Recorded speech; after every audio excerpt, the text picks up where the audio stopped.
할렐루야. 주님의 은혜가 여러분의 삶 가운데 가득하시기를 간절히 바랍니다. 지난주 글을 읽다가 한 기사가 눈에 들어왔어요.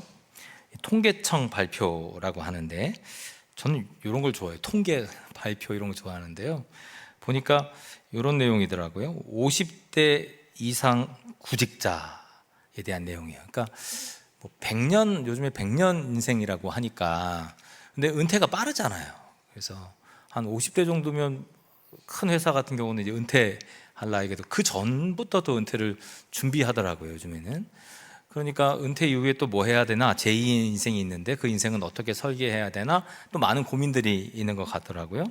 그래서 50대 이상 분들이 또 새로운 직장을 찾기 위해서 노력하나 봐요. 그런데 70% 가까이 면접 기회를 얻지 못했더라 하는 내용이에요. 왜 그랬냐? 그러니까 이유는 한 가지예요. 나이 때문에 그랬다. 마음이 좀 그러네. 나이 때문에. 그러니까 50대 이상 혹시 새롭게 직장을 구하시려는 분은 제가 팁 하나 드리면, 나이를 쓰지 마세요. 그냥 몇 년생만 써. 몇 세 이렇게 쓰지 마시고 그냥 헷갈리게 그렇게 써야지 받아주는 것 같아요. 아무리 경력이 뛰어나도, 그렇죠? 경력이 뛰어나고 또 대기업을 다녀서 높은 직급에 있다가 은퇴한 분들도 새롭게 직장 잡는 게 참 어렵고 선택받아지는 게 어렵다. 그게 요즘의 현실이다. 그런 기사였어요. 그러면 뭐 젊으면 다를까? 이게 어르신들한테 위안이 될지 몰라도, 젊으면 다르냐? 20대는 어떠냐? 30대는 어떠냐? 이렇게 보면 그 청년 패널 조사라는 데서 이제 나온 결과인데, 대졸 청년 10명 중에 7명이 이거 내 스펙이 부족한 거 아니야? 그런 인식을 갖는데요. 이유는 뭘까요? 뭔가 이렇게 쓰고 지원하고 뭐 이렇게 하는 과정 속에서 잘 안 되니까, 그리고 부족하게 느껴지니까 자꾸 이런 고민을 하게 되는 거잖아요. 뭐 토익은 뭐 몇 점 이상이 돼야 되고, 뭐 학교 다닐 때 복수 전공 2개 하는 거예요. 이런 건 너무 당연하기도 하고, 또 대기업 인턴 경험들이 좀 있어야 되고, 그리고 또 언어 연수는 좀 갔다 와야 되고, 뭐 이런 어떤 내용들, 그래야지 경쟁력이 있겠다 그렇게 생각하고 이 스펙을 쌓는데, 보통 한 3년에서 5년 정도 이 스펙을 열심히 쌓는다고 해요. 근데 이 모든 것을 쥐고 있어도 취업률이 50%가 채 안 되니까 이 참 쉽지 않은 일이죠. 그래서 생각해보면 여러분 자녀들이, 그리고 여기 계신 청년분들, 취업을 하고 직장을 다니고 있으면 그것만으로 그냥 칭찬해 줘야 돼요. 잘했다, 너 능력 있다, 이 얘기를 좀 해줘야 돼. 좀 집에서 조금 게을르게 보낸다 하더라도, 또 교회 나가자 잘 안 나간다 하더라도 일단 칭찬을 해줘야 돼. 그게 베이스예요, 베이스. 왜냐하면 어려운 경쟁을 뚫고 무엇인가를 지금 하고 있는 것이니까. 이 사람들은 그게 너무 어렵다고들 얘기해요. 왜 그럴까 보면, 한쪽으로 뭐 어떤 사람은 경험이 있고, 또 어떤 사람은 새롭게 뭐 청년들이고 스펙을 막 쌓아가고 있는 과정인데, 도대체 왜 취업과 또 새롭게 직장을 구하는 게 잘 안 될까? 이 공통점이 뭘까 봤더니, 이게 바로 약함이라는 거예요. 약함. 우리 안에 연약함이라는 게 분명히 있잖아요. 뭐 젊은 사람들은 뭐 커리어가 조금 부족할 수 있고, 또 나이가 좀 있는 분들은 커리어는 되는데 또 새로운 맛이 또 없을 수도 있고, 그러니까 약함 때문에 선택을 받지 못하는 사회에 우리가 지금 살아가고 있는 거죠. 예전에도 한번 제가 이 책을 여러분 소개해드린 적이 있어요. 한번 읽어보세요. 호모데우스라는 책인데, 이게 역사학자 유발 하라리라는 분이 쓴 책이거든요. 근데 여기서 충격적인 표현을 써요. 충격적인 표현. 어떤 거냐면, 쓸모없는 계급이 있다. 그래요. 쓸모없는 계급. 우리 아무도 놀라진 않아요. 나는 쓸모가 있다 생각하니까, 뭐 하나님 믿으니까 당연히 그렇죠. 쓸모없는 계급이 있다. 요즘에 여러분 AI라는 표현을 많이 들어보셨죠? AI라는 표현 들어보셨어요? 안 들어보셨어요? 끄떡끄떡. 무슨 뜻이에요, AI? 에? 인공 인공 많이 하셨잖아요. 인공지능이라 그러잖아요. 영어로 뭐 Artificial Intelligence 뭐 이런 건가요? 그게 약자가 AI인 거예요. 그러니까 뭐예요? 우리가 생각하지 않아도 기계가 막 생각하고 뭔가 해내는 어떤 그러한 프로그래밍, 이게 바로 AI, 인공지능이라고 하거든요. 근데 AI뿐만 아니라, 그리고 또 요즘에 자동화 시대라 그래서 뭐 기계 같은 거 조작하는 데 보면 막 자동적으로 하는 데 있잖아요. 요즘에 뭐 쿠팡 뭐 이렇게 보내면 알아서 막 분류가 되고 막 이런 기계들, 그러니까 자동화 시스템이 좀 잘 갖춰져 있다는 거예요. 그러니까 이런 시대에 경제적으로 쓸모 없어진 사람들이 대량으로 발생될 것이다, 이렇게 이야기하는 거예요. 예측하는 거죠. 이게 무섭잖아요. 근데 진짜 그 시간마다 변화되는 과정과 속도가 너무너무 빨라요. 너무너무 빨라요. 그런데 이게 정말 무서운 것은 이게 어느 때부터 시작되는 게 아니라 지금 바로 이러한 과정이 시작되었다. 이미 그런 과정 속에 우리가 살아가고 있는 거예요. 단순 노동의 직장이 거의 사라지고 있는 그 상황. 그러니까 이런 디지털로의 변화, 그리고 자동화의 변화, 이런 것들을 통해서 어르신들은 조금 더 옆으로 밀려 나가는 것 아닐까? 그런 생각도 해보게 된다 이 말이에요.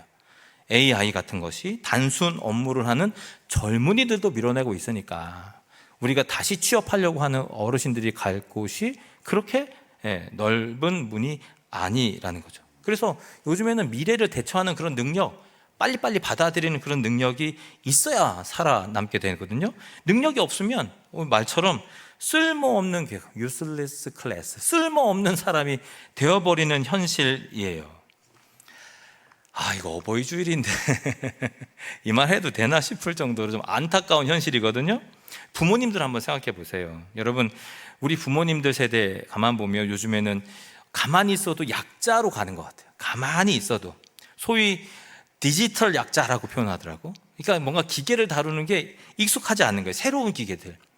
여러분 한번 상상해 보세요. 여기 어르신들 계시니까 키오스크라는 거 있잖아요. 우리가 카페 같은 데 가거나 뭐 은행 같은 데 가면 제일 먼저 사람이 맞이하는 게 아니라 기계가 나를 맞이하잖아.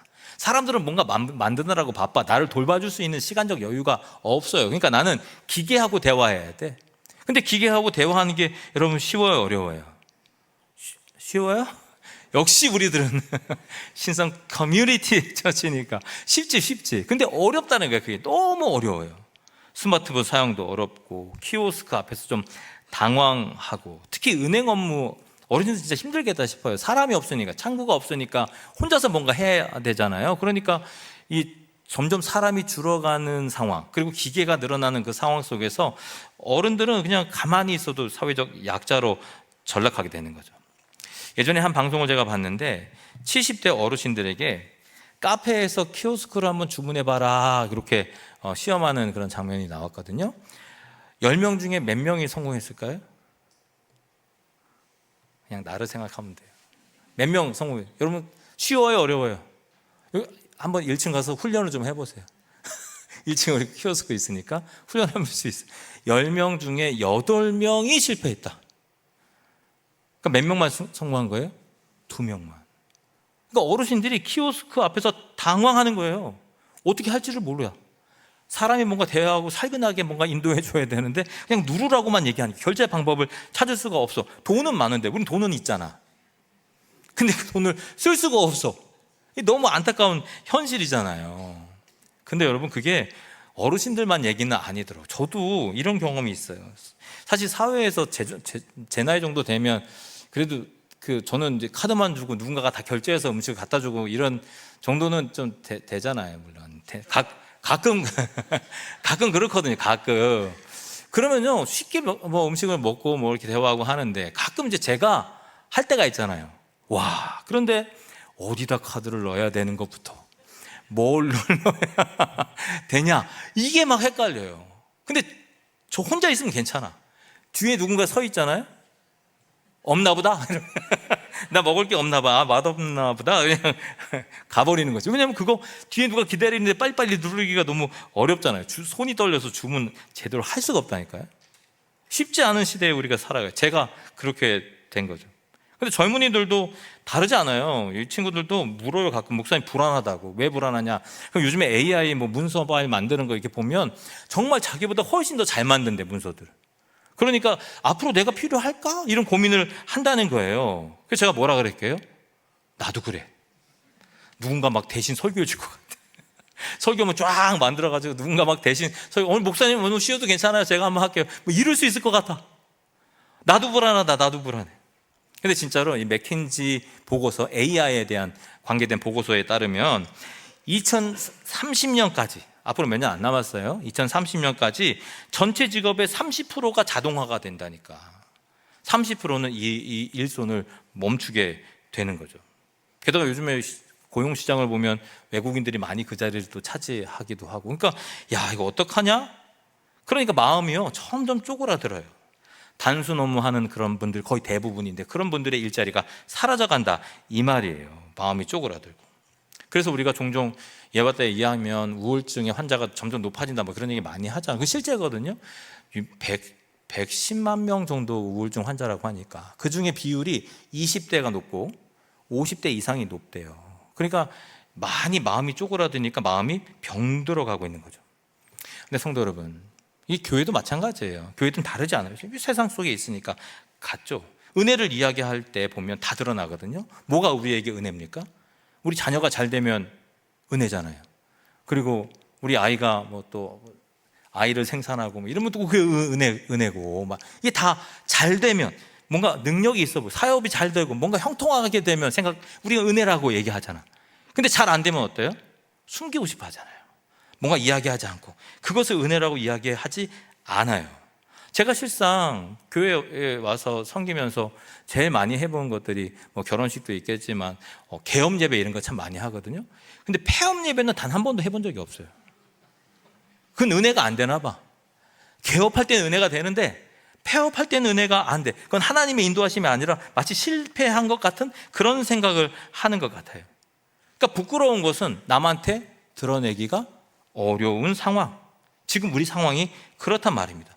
왜 그럴까요? 세상의 잣대가 그대로 지금 우리의 잣대로 남아있기 때문이죠. 강해야 하나님께서 우리를 사용하신다 이렇게 생각해요. 능력이 있음이 복이라고 우리는 생각한다 이 말입니다. 근데 저는 이것을 단호하게 말씀드릴 수 있어요. 이건 우리의 영적인 위기다. 모든 것을 다 하나님께서 인도하시고 승리와 패배와 상관없이 다 하나님께서 인도하시는데 어떤 건 은혜가 되고 어떤 건 은혜가 안 된다. 어떤 것은 자랑하고 싶어하고 어떤 것은 수치심을 갖는다. 약함은 극복할 대상이 되고 무능력함은 숨겨야 할 치부가 된다. 어려운 것은 부끄러움이 된다. 여러분, 이것이 우리 안에 나타나는 현상들이란 말이에요. 그래서 이런 질문을 많이 하죠. 왜 하나님, 왜 저보러 이렇게 약하게 이렇게 만드셨나? 왜 이런 걸림돌이 내 앞에 있는가? 왜 나한테는 정말 큰 능력을 왜 주시지 않는가? 여러분, 강해지고 싶으십니까? 막 그냥 휘어잡고 막 그냥 한 손으로 모든 걸 다 행하는 그런 어떤 삼손이 그냥 머리가 길 때 하는 그런 놀라운 능력을 여러분 갖고 싶으세요? 그리고 남들한테 그렇게 보이고 싶으세요? 크게? 능력 있게? 그런 분들은 오늘 말씀 잘 들으셔야 돼요. 잘 들으셔야 돼요. 오늘 말씀 뭐라고? 정말 짧은 한 구절이거든요. 뭐라고 기록합니까? 사례는 임신하지 못함으로 자식이 없었더라. 이거 임신하지 못하는 분 얘기는 아니에요. 잘 들으셔요. 오해하면 안 된단 말이에요. 하나님이 아브라함을 부르시잖아요. 그럼 아브라함에게 부르시면서 뭐라고 말씀하십니까? 큰 민족을 이루게 하겠다. 그렇게 말씀하셨잖아요. 그게 언약이에요, 언약. 그런데 아브라함의 아내가 누구라고요? 사례 걸린 게 아니고 어르신들을 맞추다 보니까 사례 걸린 게 아니라 사례가 아내잖아. 근데 아내는 지금 어떤 상황이에요? 임신하지 못하는 상황이라잖아. 몸이 안 되는 몸이 불임이에요, 불임. 그러니까 고대 근동 사회에서 보면 아이, 사람, 자식, 뭐 가정, 숫자가 사실 능력인 시대이잖아요. 지금하고는 달라요. 지금하고는 달라. 생산하는 능력이 곧 큰 능력이라고 칭찬받는 시대. 만약에 그거 못하면 사람처럼 취급하지 못하는 그런 상황. 근동지방에 그 노동력이 중요하니까 그렇거든요. 근데 그 상황 속에서 아이를 낳지 못해. 그럼 어떤 말입니까? 저주받았다라고도 사람들이 얘기할 수 있고 수치스럽게 개인이 느낄 수도 있고 야, 내 존재의 가치가 없구나라고 쪼그라들 수도 있는 상황이에요. 그래서 구약학자 폰 라드는 이렇게 이 상황을 해석해요. 사례의 불임은 단순한 신체적 장애가 아니다. 이것은 하나님의 약속과 정면으로 충돌하는 절망적인 상황이다. 하나님은 번창하리라 했는데 그 아내는 임신하지 못하더라 불임이더라. 그러니까 이게 상충되는 상황인 거잖아요. 약속은 큰 민족, 현실은 한 명의 자녀도 낳지 못하는 상황. 여러분, 이 간격을 도대체 어떻게 메꿔야 됩니까? 이거 인간적으로는 불가능한 일이잖아요. 의학적으로도 불가능하겠죠. 자연 법칙상 이게 말이 되지 않는단 말입니다. 그러니까 여기에 하나님의 의도가 담겨져 있다는 거죠. 한 줄, 사례는 임신하지 못함으로 자식이 없었더라. 아, 불쌍하다. 인생의 모습이 아니구나. 낙담하겠다. 이런 정도의 수준이 아니라 그 깊은 내용이 그 안에 담겨져 있다는 거예요. 신학자 월터 그로브나는 이렇게 말해요. 불가능한 상황은 하나님의 개입을 위한 무대다. 하나님은 인간의 능력이 끝나는 지점에서 시작하신다. 할렐루야. 인간의 무능력함 그 끝까지 가서야 비로소 하나님께서 일하신다는 거예요. 그러니까 사례의 불임은 문제가 아니라, 당시에는 문제가 될 수 있었겠지만 문제가 아니라 뭡니까? 기회인 거예요. 기회. 하나님의 능력을 경험하는 기회. 인간의 무능력이 하나님의 전능하심을 드러내는 기회. 그래서 주님께서는 이 말씀, 남에게는 수치일 수 있는 이 말씀을 명확하게 기록해 놓은 거예요. 여러분, 사사기 3장의 내용을 보면 사사 중에 에훗이라는 사람이 등장합니다. 한 번쯤 들어봤을 텐데, 그 15절 말씀에 보면 그 사람을 이렇게 표현하고 있어요. 베냐민 사람 게라의 아들 왼손잡이 에훗이다. 뭐라고 표현한다고요? 왼손잡이. 뭐가 중요하냐 그게? 왼손잡이, 에훗이 왼손잡이래. 근데 여러분, 이 말을 이 원어로 풀어보면 그냥 왼손잡이란 말은 왼손잡이란 말이 아니에요. 이게 어떤 뜻이냐면 오른손이 제한된 자, 즉 장애가 있는 자, 오른손을 쓰지 못하는 사람, 불구자라는 뜻이 되거든요. 그러니까 하나님께서 사사를 세우실 때 에훗이라는 장수를 세웠는데 그는 어떤 사람이었다? 왼손만 쓰고 오른손을 쓸 수 없는 사람이었다 이 말이에요. 근데 그 당시에 우리도 어렸을 적에 밥 먹을 때 왼손 쓰지 마, 오른손 먹어 막 이랬던 기억이 나는데, 그 당시엔 더 그랬겠죠. 당연히 전쟁을 가장 큰 가치로 여겼을 터라 힘이 있는 장수는 칼을 잘 써야 되고 방패를 잘 써야 되는데 당연히 오른손에 힘이 있어야지 장수로서의 가치가 있는 거 아닙니까? 근데 하나님께서 누굴 세우셨다고요? 에훗을 세우셨다 이 말이에요. 전쟁에서 쓸모없는 사람, 전쟁만 나가면 질 수밖에 없는 사람. 성경 주석가 부저라는 분은 이 상황 이렇게 설명해요. 고대 전쟁에서 오른손은 필수다. 칼을 휘두르고 방패를 잡는다. 오른손 사용 불가는 전사 자격 박탈이다. 이길 수가 없는 거예요. 전사로서 살아갈 수 없는 사람, 전쟁터에 나갈 자격이 아예 없는 사람이다 이 말이에요. 그런데 그 사람을 하나님께서 보내셨다? 세우셨다? 그렇게 말씀하거든요. 왜요? 대적들이 방심하는 거예요. 실제로 모압 왕 에글론은 에훗을 위협으로 여기지 않았던 듯 싶어요. 상황이 그래요. 사사기 3장 16절에 바라보면 이런 말씀이 있는데요. 칼을 만들어 그의 오른쪽 허벅지 옷 속에 찼다. 그러니까 이 에훗이 그 에글론 왕으로 나아가는 그 과정 속에서 사람들이 그 왕을 보호하는 사람들이 무기가 있나 없나를 살펴봤을 거 아닙니까? 근데 하필이면 왼손잡이야. 오른손을 못 써. 그러니까 칼이 어디에 차 있는 거예요? 오른다리에 차 있던 거예요. 거기에 숨길 수가 있다는 거지. 그러니까 그 사람들이 몸을 수색할 때 그쪽을 간과하고 수색하니까 당연히 장수면 오른손잡이면 왼다리에 무기가 들어있어야 되는데 그게 안 될 거라고 생각하니 그 상황을 그냥 지나쳤던 거죠. 결국은 경비병들이 놓친 거거든요. 이 상황을 또한 왈터 브루그만이라는 신학자는 뭐라고 표현하는지 아십니까? 하나님의 구원의 역사는 항상 예상 밖의 인물을 통해 이루어진다. 세상이 무시하는 자를 하나님께서 택하신다. 왜냐하면 그래야 영광이 하나님께로 돌아가기 때문이다. 왼손잡이를 세우셔서 그들의 마음을 내려놓게 하고 결국은 공격해서 승리하게 만드셨다? 사람들은 뭐라고 표현할까요? 야, 왼손잡이 에훗이 힘이 있네. 이렇게 칭찬하지 않을 거 아닙니까? 그럼 뭐라고 표현합니까? 그분을 세우신 하나님께 영광을 올려드립니다. 하나님께서 부족한 사람을 세우는 거, 하나님께서 연약한 사람을 세우는 거, 그것은 결국 하나님의 영광이 인간에게로 돌아가지 않게 하려는 하나님의 뜻이 담겨져 있다 이 말입니다.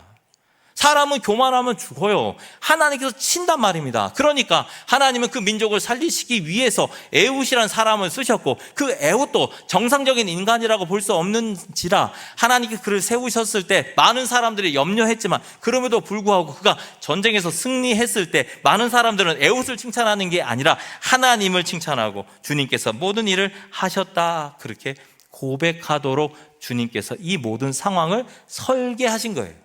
할렐루야. 여러분에게 약함이 있고, 여러분에게 어려움이 있고, 때로는 여러분의 텅 빈 마음이 있는 이유를 이제 좀 아시겠어요? 고린도 후서 12장을 보십시오. 바울의 고백이 이렇게 해요. 9절 말씀입니다. 같이 한번 이 말씀을 읽어볼까요? 시작. 내게 족하도다. 이는 내 능력이 약한 데서 온전하여짐이라. 아멘. 다시 한번 읽어볼까요? 시작. 내 은혜가 내게 족하도다. 이는 내 능력이 약한 데서 온전하여짐이라. 아멘. 내 능력이 어디서부터 온전해진다고요? 약한 데서부터. 이 약한 데서라는 표현을 이렇게 보면 헬라어는 아스테네이아라는 표현이 들어가는데, 이건 단순히 약함이 아니에요. 무능력함이에요. 무능력함. 능력이 1도 없는 그런 상황, 소위 말해 쓸모없는 그 상황. 근데 하나님은 거기서 뭘 한다고요? 온전하여짐을 주겠다라고 주님 말씀하잖아요. 여기서는 헬라어 텔레이오라는 말이 여러분 무능력함에서 완성으로 나아간다는 뜻이거든요. 그러니까 완전해진다는 거예요. 어디로부터? 부족함으로부터 완전해진다. 신학학자 고든 피라는 분은 성령 하나님이 주시는 임재라는 책에서 이렇게 말해요. 하나님의 능력은 인간의 무능력함을 필요로 한다. 비워 있어야 채울 수 있다. 약해야 강하게 할 수 있다. 이것이 십자가와 부활의 패러다임이다. 지금 이 사건을 바라보면서 무엇을 얘기합니까? 십자가와 부활을 이야기하고 있어요. 하나님이 약한 데서 온전하여짐을 만들어내는 분, 아무것도 없는 곳에서 하나님께서는 뭔가 완전함을 추구하시는 분, 그게 바로 하나님이다 이야기하는 거죠. 그럼 오늘 말씀으로 돌아가 보세요. 사레는 임신하지 못함으로 자식이 없었더라. 사레는 어떻게 되었을까요? 아브라함은 어떻게 되었을까요? 하나님께서 언약하셨는데 90세에 이삭을 낳게 되었더라. 할렐루야. 90세에 이삭을 낳게 돼. 누가요? 사레가요. 불임했던 여성이 잉태했다 그렇게 얘기하잖아요. 그리고 아브라함은 뭐로 칭해졌다 그래요? 아브라함이다 라고 칭해졌대. 그때 100세거든요. 99세거든요. 아브라함으로 민족의 아비가 되리라. 하나님께서는 이런 부족함과 연약함을 통해서도 주의 일을 감당하셨다는 거예요. 하나님의 영광을 우리에게 보여주셨단 말입니다. 성도 여러분, 여기서 우리는 핵심을 좀 봐야 돼요. 그러니까 우리 불임하는 여성은 하나님 믿으면 아이가 생겨, 이런 이유로 보면 안 된단 말입니다. 이 안에서 우리는 무엇을 챙겨야 됩니까? 부활하신 예수님이 사람들을 세울 때 어떤 방식으로 세우느냐? 강하게 만드시느냐? 아니란 말입니다. 약함을 통과하게 만드신단 말입니다. 이게 하나님의 방법이라는 거예요.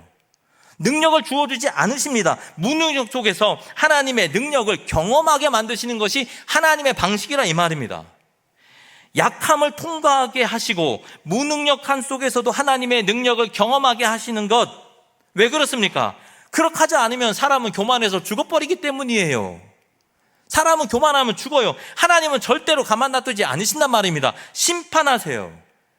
내가 했다, 내가 지켰다, 내가 막았다. 그게 보통 일상의 사람들의 고백이잖아요.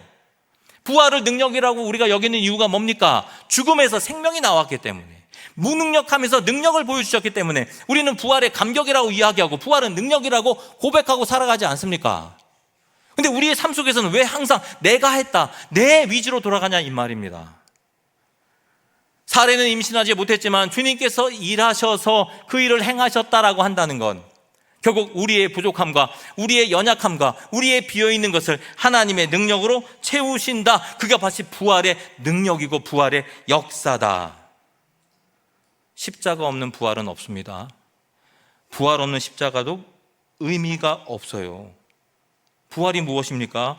죽음을 통과한 생명, 십자가를 거친 영광, 약함을 지나온 강함, 부활의 감격을 오늘도 영원까지 누리는 저와 여러분 다 되시기를 간절히 바랍니다. 성도 여러분, 복음의 실제적인 감격이 무엇일까요? 예수 그리스도의 부활? 천국을 약속하심? 뭐 그럴 수 있겠죠. 하지만 그건 너무 약해요. 약할 때 무엇을 주신다고요? 강함을 주신다. 약할 때 강함을 주신다. 그래서 이제 무능력함이 저주가 아니라는 것을 우리는 알아야 돼요. 부족함이 버림받을 이유가 아니라는 것을 알아야 돼요. 더 나아가셔서 약함이 바로 하나님이 일하시는 자리다. 무능력함이 하나님의 능력이 드러날 무대이다. 부족함이 하나님의 충만하심을 경험할 수 있는 기회다. 할렐루야. 이 믿음이 여러분의 삶 가운데 있어야 한단 말입니다. 십자가를 보십시오. 예수님은 무기력하셨지 않습니까? 십자가에서 달려주셨어요. 손발이 다 묶이셨단 말입니다. 움직일 수가 없었어요. 스스로 구원할 수도 없었단 말입니다. 세상이 보기에는 완전한 패배였단 말입니다. 완전한 무능, 완전한 약함이었어요. 그런데 그 약함을 통해서 무엇을 이루셨다고요? 구원이요. 여러분의 죄 사함이요. 단번에 그 일을 이루셨다 분명히 말씀하지 않았습니까? 죄의 문제를 해결하셨어요. 구원을 이루셨어요. 사망을 깨뜨리셨어요. 십자가의 무능력함이 부활의 능력이 되었다. 십자가의 약함이 영원한 승리가 되었다. 그 주님을 믿음으로 고백하셔야 합니다. 이것이 바로 우리에게 주어진 복음인 거죠. 하나님은 우리의 생각대로 일하지 않으십니다. 하나님의 방식대로 일하세요. 약한 자를 들어쓰셔서 주님의 일을 감당케 만드십니다. 왜요? 하나님의 영광을 우리에게 비춰 보여주시기 위해서. 우리가 스스로 승리한다면 그 능력은 여러분 안에 국한되어져 있는 것이요. 하나님께서 일하신다고 한다면, 부족한 나를 통해서 일하신다고 한다면 내 능력보다는 하나님의 능력이 더 크게 보일 것 아닙니까? 하나님의 역사는, 하나님의 복음은 그렇게 돌아간단 말입니다. 그러므로 우리가 지금 약하다면 떼쓸 일이 아니죠. 낙심할 일은 더더욱 아니죠. 하나님이 일하실 준비가 되었다. 기억하십시오. 지금 우리가 무능을 경험한다면 하나님의 능력이 나타날 무대가 준비가 되었다. 기억하셔야 됩니다. 우리가 지금 부족하다면 하나님의 충만하심이 쌓여질 그릇이 마련되었다. 우리는 이런 고백을 해야 한다 이 말입니다. 성도 여러분, 우리 부모님들도 약해졌습니다. 디지털 잘 다루지 못합니다. 걸음도 잘 걷지를 못하세요. 바로 뒤에서 걷는데 집사님, 권사님 얘기 잘 못 듣습니다. 저희 어머님도 그렇습니다. 허리가 아프셔서 입원하셨는데 다시는 못 일어나십니다. 매일매일 운동하시는데도 걷기가 힘들어요. 가끔 예배할 때 전화벨이 울려요. 잊어버리니까, 꺼놓는 걸 잊어버리니까. 저희 아버님 돌아가시고 20년 기념해서 예배 드리는데 담임 목사님 오셔서 예배를 드려주시는데 그 앞에 쫙 앉아 계시다가 갑자기 벨소리가 났어요. 사람들이 다 쳐다봐. 저도 쳐다봐지. 누구야? 우리 어머님이에요. 그리고 그 전화를 끊으시면 되는데 잘 안 되니까 나 지금 예배 중이야. 모든 사람이 다 들어요. 당신은 조용히 얘기한다고 생각하는 거예요. 근데 모든 사람이 다 크게 이야기하는 거죠. 여러분, 세상은 이걸 뭐라고 말합니까? 쓸모없음? 연약함? 부족함? 근데 여러분, 복음은 다르게 말한단 말입니다. 그 약함이 바로 하나님의 은혜를 경험하는 자리라고. 경험하는 자리라고. 그 무능력함이 하나님께 의지하는 통로가 되어진다고. 그 부족함이 하나님의 충만하심을 깨닫게 되는 기회라고 말하는 거예요. 그래서 오늘 70세 이상 어르신들, 우리 올 목사님도 오셨겠지만 그 표정을 보면 저렇게 초연하시나? 표정이 저렇게 온화하시나? 이런 생각이 들어요. 왜요? 그 모든 일을 다 경험하시고 나에게 부족함이 임할 때 하나님이 역사하시는 시간이다라고 그 내면의 고백이 있기 때문 아닐까? 우리가 부모님을 존경하고 우리가 부모님을 공양하고, 여러분, 그 세상 사람도 다 합니다. 다 한단 말이에요. 그거 안 하는 사람은 불효죠. 아, 전화해야 되는데. 저희 어머님 누워 계시는데. 불효죠. 성경에서 말하는 효는 뭡니까? 그분들이 지나오며 겪었던 그 모든 일들을 통해서 하나님께서 일하심을 바라봐라. 그것을 존중하라 하는 거예요. 그것을 인정하라 하는 거예요. 그 초연한 표현 속에서, 얼굴 모습 속에서 세상에서는 그들을 약자라고 표현할지 모르지만 아니요, 영적으로는 강자란 말입니다. 우리가 경험하지 못한 은혜를 먼저 경험하셨기 때문입니다. 한 어르신을 제가 만났어요. 100세 가까이 되셨더라고요. 귀가 잘 안 들린대. 이제 좋은 보청기를 자녀들이 마련해줘도 무슨 소리인지 못 알아듣겠대요. 근데 이렇게 말씀하시는 거예요. 예전에는 성경, 아침에 일어나서 성경 보는 게 자기 취미인데 성경을 보면 중간중간에 자꾸 말을 건대요. 식사하셨냐, 뭐 드시겠냐, 뭐 자꾸 말을 건대요. 오늘 뭐 하시냐, 자꾸 자녀들이 말을 건다는 거예요. 전화도 하고 뭐도 하고. 근데 안 들리니까 뭐에 집중할 수 있는 거예요? 이제 말씀에만 집중이 되더라 그러시더라고요. 그 무능함이, 그 무능력함이, 그 연약함이 하나님의 말씀에 집중하는데 가치가 있더라 하는 거예요. 성령의 음성이 들리더라, 사람의 음성이 들리지 않더라. 성도 여러분, 부활하신 예수 그리스도께서 세우시는 사람이 어떤 사람입니까? 강한 사람? 아니요, 약함을 인정하는 사람. 나 부족합니다, 연약합니다. 능력 있는 사람? 아니요, 하나님의 능력을 의지하는 사람을 하나님께서 세우세요. 완벽한 사람? 아니요, 하나님의 은혜를 고백하는 사람을 주님께서 세우신다 이 말이에요. 사라는 불임이라는 약함을 인정했어요. 그리고 하나님께서 그 하나님의 약속을 붙잡았어요. 아브라함 99세 때 이름이 아브라함으로 바뀌었어요. 결국 사라는 90세 때 이삭을 낳았습니다. 약속의 성취를 이루었다. 누가요? 하나님. 하나님의 놀라운 역사를 저들은 목도하게 된 거예요. 감사함으로 하나님의 능력을 통하여서 다시금 생존의 역사를 이어가시려는 그 하나님의 뜻을 발견하게 된 거죠. 성도 여러분, 믿음이 뭡니까? 무능력함과 온전함 사이의 간격을 메우는 거, 그게 바로 믿음이에요. 무능력함과 온전함 사이에 내가 끊임없이 인내하고 살아가는 거, 이게 바로 믿음이에요. 불능의 시간에서 전능의 시간으로 흐를 때 버티는 힘, 그게 바로 믿음이란 말입니다. 그거 누가 주셨습니까? 하나님이에요. 주님께서 우리에게 주신 그 믿음을 굳게 붙들 때 우리는 무능력함에서 능력으로 나아갈 때 참고 인내하며 하나님을 찬양할 수 있게 된다 이 말입니다. 그런 사람을 하나님께서 세우신다. 부활의 능력을 믿고 의지하는 인생들을 하나님께서 사용하신다. 여러분, 믿음으로 고백하시기를 바랍니다. 우리가 바로 그 어간에 서 있는 거죠.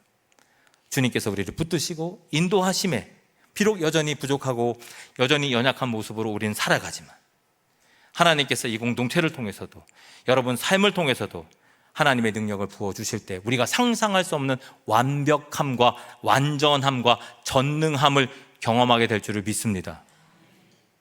어제도 더 잘하면 데이 3년 했거든요. 3년만 해도 달라지더라고요.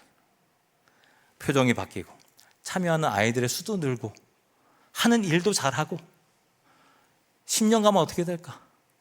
20년 가면 어떻게 될까? 인내함으로 그 일을 지속해서 나아갈 때 하나님의 놀라운 능력을 경험하게 될 줄을 믿습니다. 그 믿음으로 오늘 하루 영원까지 살아내는 저와 여러분 다 되시기를 간절히 바랍니다. 기도하겠습니다.